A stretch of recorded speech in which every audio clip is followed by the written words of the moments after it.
This is David Trulis. I argue that you should love your neighbor and buy local. Near is better than far, and small than big, and simple than complex. I argue that every day in one form or the other, and I really like to have my guests make my argument for me. Sometimes it works out that they do, sometimes that they don't. But this is the show where we cover local economy and the free market, and the number to call is 800-8949. That's 800-8949.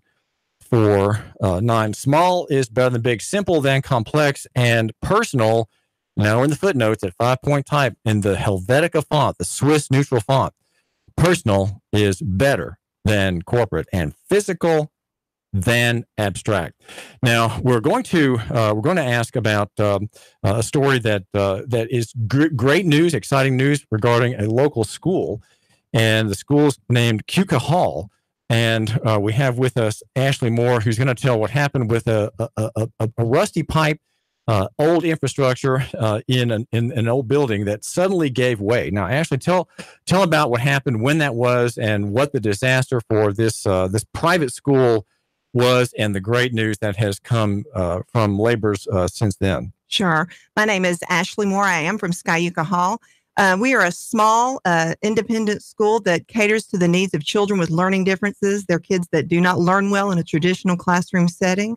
We work hard to meet their individualized needs and see what those needs are and make sure that we have all the structures that we need in place to meet those needs. Our little school this last July had an incredible disaster. We had a water main burst in the parking lot. And amazingly enough, who knew that it could angle exactly to the roof of our school? Wait a minute, a water main burst in a parking lot, and what happened? It shot a geyser? It was a geyser up onto the top of the building, which of course was not made to sustain that amount of water at any given time. So as the water begins to fill the top of the roof, which is a flat structure, it caves in the ceiling of the building and then begins to fill the building like an aquarium. And so really the water main was like a mortar that shot a very narrow beam of water down for 4 hours and down. And they could not shut off the water main, which was amazing. Usually they say it takes about 15 minutes to shut off a water main. 4 hours later. So was there an estimate of how many gallons was poured into I have not heard an estimate. Our principal got a phone call from our security system people that said the fire alarms were going off. And she's thinking, well, people are working on the electrical today. They've tweaked something that they shouldn't have tweaked. So she goes over there about 3 a.m. She unlocks the door and opens it. It shows how watertight our school was, because when she opens the door, there was about a 4-foot tall wall of water that just comes gushing out and almost carries her off of her feet, along with all of our stuff. And so she calls our head of school. They end up sitting on the tailgate of his truck watching this as attempt after attempt is made to shut off the water main, and they cannot do it. And so the school just keeps filling up with water. And then they hear the first crash, which is the ceiling completely caving in. And then about an hour and a half later, they hear another crash, and those are the walls being blown out. And our stuff is just washed on down into the parking lot. So student records, grades from the last semester. Everything. And we're teacher supplies, books, computers. And we have desks. Everything. We have such a dedicated staff of teachers. They have truly been such troopers over the years, because we are a small independent school. We do not have a whole lot of funds. We have a population of kids that need what we have to offer. And we all have spent so much of our own funds purchasing things for our classroom that we need. So it was a tremendous loss for every teacher, as well as our school, when this occurred. Well, how did things tell about the interregnum period where you had before the miracle in God's providence came the way of Skyuka Hall? Yeah, the just unreal as the level of devastation became known. At first, you're thinking there may be things that are salvageable. We had a parent that offered to bring in his team of people. They go in and they actually go into places that have been devastated and try to restore and take up as much of those items as they can and rescue it. And they went in as soon as they could get the permits from the city to go in, because, I mean, this was a structure that was considered condemned at this point in time. And we had so many things that we loved and hoped that we would be able to treasure, but we just didn't know what would be salvageable. And it ended up as a total loss. So there was virtually nothing was salvageable. It was maybe one oddment or so. But I had one little item that was very precious to me. I have a student that the year before he started attending our school, he lost his mom. Now you're a mom of a student there. Is that a student who graduated? I've had two daughters that attend Skyuka Hall.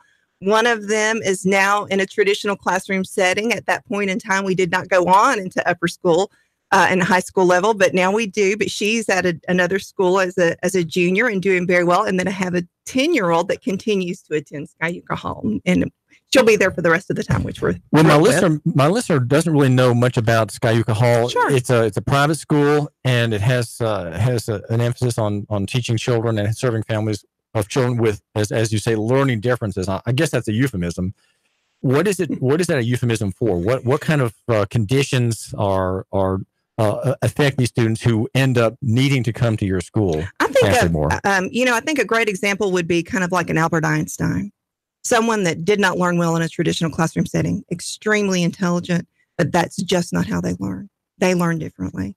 And we work very hard to find out how exactly does this child learn. If they have, there could be many different types of learning differences, dyslexia,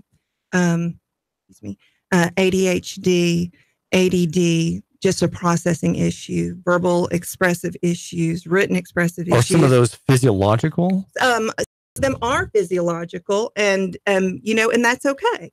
We don't, we're not that school that's going to go to the children that should be in a controlled classroom environment, but we meet the needs of children that they're really, really smart kids. They don't do well in that 1-30 classroom ratio. They don't do well with that rhetoric that's going on in the classroom all the time where the teacher is talking and they're having to listen. They do much better if they're able to be a part of their educational process. And that's what we do at our school. That's what we make possible. Is there some connection with, say, the Montessori theory of education? We really don't connect ourselves with that. We use all different kinds of techniques to teach our kids whatever that child needs. That's what we'll utilize for that student. We have teachers that have been trained in so many different types of educational processes, and we try to utilize as many of those as we possibly can for all the students that need them. Now, how many students are going to be attending class starting Thursday, which is the news? Is it semester or quarter? Yeah, I believe we're at 94, but we keep adding students. It's growing and growing. So we are just so excited. And 4 years ago, we were 18, and now to be at 94 is just tremendous. And so it's, you might say, is the proper word purocentric, centered on the child? Is that? Oh, we are. Is that most assuredly? Purocentric means from the word puerile, which means childish. Is that right? Puerile is childish. And it is. We're looking at it from the child's perspective of how does this child learn, and everything that we're doing is trying to get this child ready for the real world experience. We want them to be able to function in the real world experience. Are there some main ideas? For example, there are public schools that have a certain theme about their curriculum, like STEM, for example. Is there a certain theme or idea or ideal, if I could ask it that way, at Skyuka Hall? Like, we want all our children to be inventors, or we want all of our children to be scientists, or we want our kids to be who they're supposed to be. We want our kids to be whatever it is that they're designed to be. Our students, each one of our kids, they may be an inventor, they may be a writer, they may be someone that ends up on radio one day. Whatever that is, that child, that direction they're supposed to go in, that's where we want them to head, and that's where we want to guide them to. That means that there must be very small classes. We're 1 to 8. We are 1 to 8 teacher to student ratio. And we are able to individualize that at an incredible level for these kiddos, which is making all the difference. And it sounds like it would cost a fortune to have a private school with that small teacher ratio. It is not cheap, but it's cheaper than a lot of schools with that ratio. I mean, I would say that with a school with that ratio, we're probably one of the cheapest schools with that ratio. We work on a very slender budget. There's a story in today's news cycle, actually, more about a student who won a suit at the Court of Appeals regarding a special needs student in the public system, Sure. and I don't have the details in front of me as to how the family won. But how is it that a private school can deal with a student in a way that a public or government run or bureaucratically controlled system can't? What's the different spirit in the two institutions? Well, I don't know that it's necessarily a different spirit with the educators per se. I think that what happens in the public education system is that with the monies that are budgeted publicly for that education process, there's a certain amount that they're able to spend on each child. As that child needs a certain amount of more money spent based on their special needs, that is allotted towards the education of that child, but it's limited. It's very limited. And then they have limitations as far as student to teacher ratio. Because of their budgets, they can only hire so many teachers to work with so many amount of students. So when you're in a classroom of 1 to 30, 1 to 24, the teachers, it's not the spirit of the teacher doesn't want to meet the needs of the student. It is simply that they don't have the resources and the time to be able to meet the needs of each one of those kiddos. Are there students who are vaccine injured who come to Skyuka Hall? And if there are ones in that category whom you identify as somehow being vaccine injured, what does the administration say to the parents who have other children who are young, possibly, and also may be potential patients of your board member, Dr. Kaufman, who runs Highland Pediatric? And now Highland Pediatric, as I'm recalling from having children, also did take a pro-vaccine position, and I think we were unwelcomed there finally because we were not a vaccine family. So, what about vaccine damaged children? I guess that's my question. Well, Ashley Moore. I'll be honest. I don't know of a student or a parent that has come in the door and told us that their child is a vaccine injured child. We have not dealt with that directly at all that I know of. I've been there this will be my 8th year, and I have yet to have a parent walk in the door and ask me, could this be a result of a vaccination, or we believe this is a result of a vaccination that our child has had. And when we shop for food, Ashley Moore, we have various industrial food offerings in the I guess the middle aisles, or maybe the middle aisles of the store, where it's highly processed food, and there are many children who have gut injuries. Their flora and their digestive systems are very, very young, ruined by eating beef where the cow is fed with grain and not with grass. There are all kinds of things that happen from the industrial model of agriculture. How does Skyuka Hall deal with that whole problem of diet injured children, and how does that affect how the school is run daily? Well, it doesn't. Parents, if their child has a specific dietary need, the parent is meeting that need. We don't provide lunches at our school. If we have a parent that says that their child has a specific dietary need as far as the snacks or anything or treats that we may provide, our teachers are very faithful to make sure that our kids have something instead. I had a child that, no sugar whatsoever at all. And so I would always get her some kind of candy that she could have that was a non-sugar candy. And then another child will say, the parent will say, well, my daughter has a peanut reaction complex, and so please no peanuts within a square mile of my student. Sure. And if we have yet to have that, it's amazing as long as we've been in business, but we have yet to have a peanut allergy. And if we did, we would handle that accordingly, because we're not interested in having a child have a reaction in the classroom. This is David Toulis, and the number to call is 800-8949, 800-8949. And Ashley Moore, what is your position at Skyuka Hall? I am the director of social development. So, well, I'm a teacher and a mom. Tell my listener, a nutshell, what's the best you can tell my listener regarding social development? What's the best advice you have for his or her children, Ashley, as that and that function at Skyuka Hall School? Well, the thing is that a lot of times with children with learning differences, they do not pick up on the social cues that the rest of us do naturally. And so a lot of times we are just working through in the classroom, how do we communicate with each other? How do we resolve conflict? How do we express ourselves appropriately in a way that the person that's listening to us can understand? Who is our audience? Who are we talking to? How do we need to speak to this person? How do we control our emotions when we're speaking to another person? What do we do when we're feeling really frustrated and angry? what are some ways that I can cope with that before I just blow up at this person that's completely not expecting it? So we kind of go through all those different scenarios with our students, along with just some really practical things. What are good manners at the table? When I sit down at the table, why do I have good manners? Well, it's because you appreciate the effort someone's put into the meal that they've either purchased for you or that they've prepared for you. So we're going to show good manners. That's our way of saying thank you in a physical sense for what's being done for us. Well, we were talking about the abortion clinic earlier, and the whole idea of the ethic of life. You could say that Christianity and well, even other frames of thought would argue is this: your life for mine, and I'm sorry, I'm saying that backwards. My life for yours, whereas the other side is your life for mine. So in that context, Ashley Moore, you have my will first, my desires first, and I'm going to go and do this thing.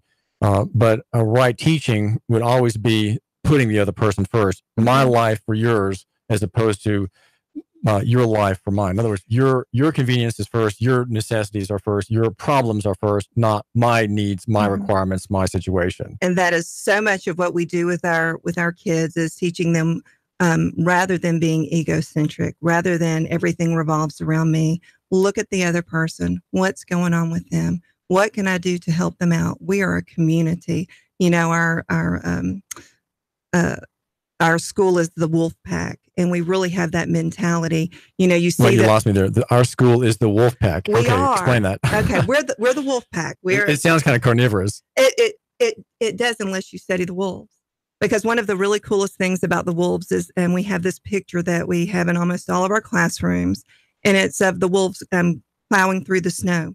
And it talks about the pack itself, and that the alphas are always at the very back of the pack.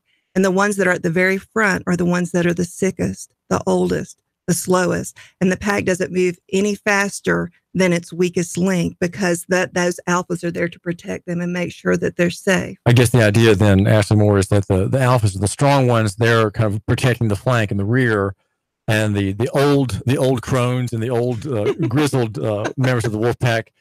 Not that we have any of those. Days. No, but they've had their better days. They're in the front, and they're kind of protected. So the idea is a mutual concern. Yes.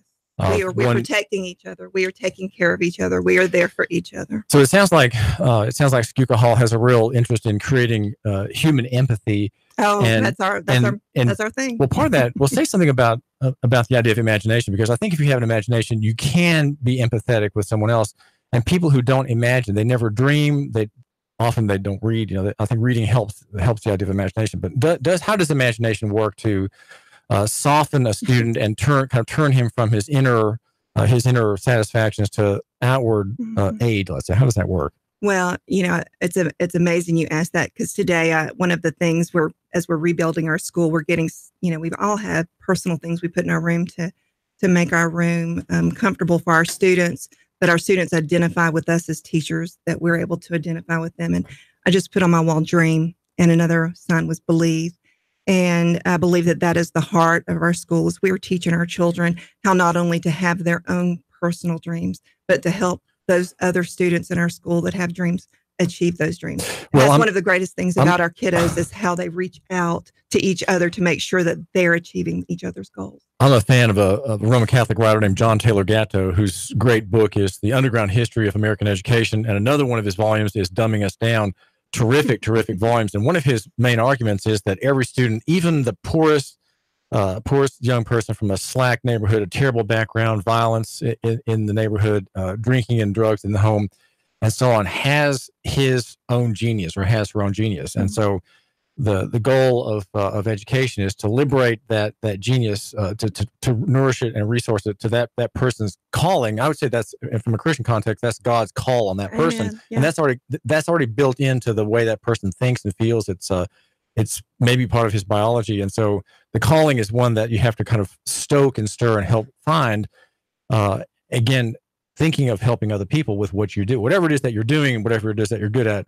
It sounds like you're saying your students are being trained and taught by their teachers to think about the other person and how you can bless that person, prosper that person with a picture or a drawing or a poem or a narration, perhaps. And those are the most treasured things we have, are when our children want to bless us with something, when they want to show us what it is that they have inside of them.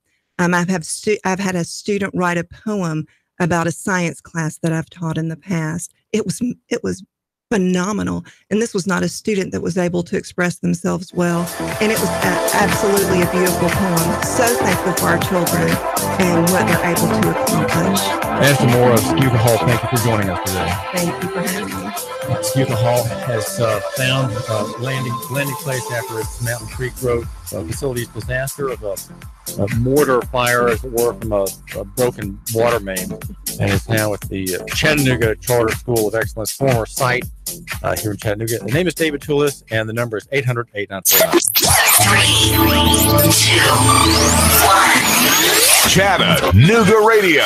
Digital FM 95.3 HD4. 92.7 FM's news now. A Bradley County inmate has died. It happened yesterday afternoon, according to a release from the Bradley County Sheriff's Office. Correction officers tried to save the inmate, but it was too late. The TBI has taken over the investigation into the inmate's death. She's been identified as 54-year-old Fonzanette Branham. Hep A cases are skyrocketing in Chattanooga. 15 cases have been reported since May, and that number continues to climb. Hepatitis A can be prevented and treated with a vaccine. It generally spreads through unwashed hands and contaminated food. And cops say 2 women have been charged after a 17-year-old boy was shot dead. Nautica Spicer and Kerrigan Silverwood were arrested. The Clarksville Police news release says Spicer had been playing with an unloaded firearm. Police say the gun was later loaded. Spicer didn't know it. Investigators say Spicer then pointed the gun at the boy and pulled the trigger. Val St. John for Nooga Radio. News Talk 92.7 Action News now. Chattanooga weather. It's that mostly cloudy, breezy, warm, and humid weather out there for your afternoon. A few scattered showers and thunder showers will pass through. Highs lower to middle 80s. Tonight, drying out, a little milder overnight, lows upper 60s. For the midweek, some sunshine, lower humidities, looking great through Thursday, highs lower 80s. Looking to buy or sell a home? Real Living Southern Realty provides real answers and customized marketing solutions. Serving the entire tri-state area, check rlsouthernrealty.com for their complete listing. And I'm Storm Gene 12, Chief Meteorologist, Patch Report. Nooga Radio 92.7. Join Nooga Radio and the Gridiron Gang live from 7 to 9 at Starbucks at 10 North on the North Shore. We're talking all things high school football. There's a specialty brew or refresher weekly inspired by the game of the week. Sweet treats, extended hours all season long, and we're pet friendly. Portions of all proceeds support local schools and educational scholarships, as well as after-school programs. It's football time